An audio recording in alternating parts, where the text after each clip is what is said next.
Away from the hustle and bustle of the fresh produce part of the market, stepping into cookware and specialty food store The Essential Ingredient is almost a religious experience. My first question is, having done a lap of the store, do you get people who have to be treated for essential ingredient addiction?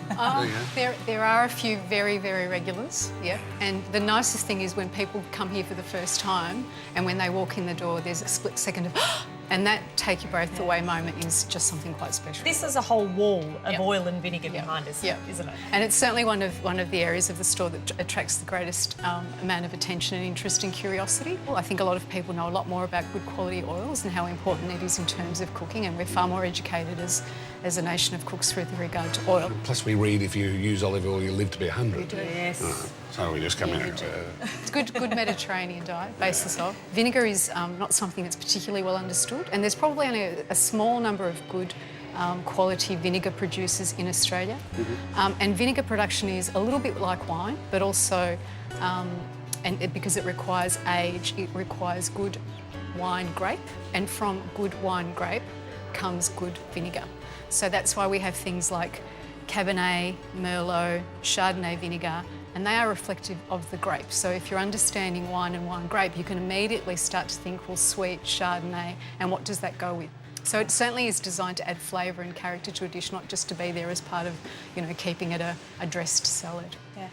Right, we're going to taste them? Yeah, we are. How do you taste it? So we actually use a sugar cube to help take away the initial kick of the acid. This is the Merlot. Merlot, yep. And what we're going to do is we're going to drop in a couple of cubes of sugar.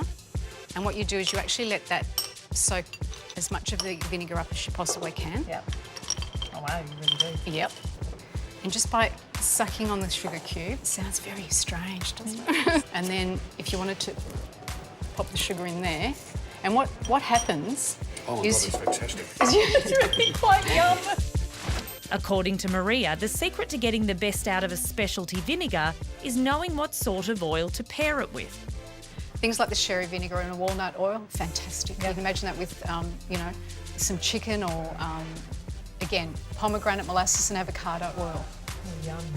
And then things like this champagne vinegar, which are it's just extraordinary. And something like an Australian olive oil. This one happens to be from the Murray Valley. It's fantastic. As well as a bewildering array of condiments, specialty goods and cookbooks, The Essential Ingredient also stocks every piece of kitchenware you can imagine and hosts cooking classes to teach you how to use it properly, especially the knives.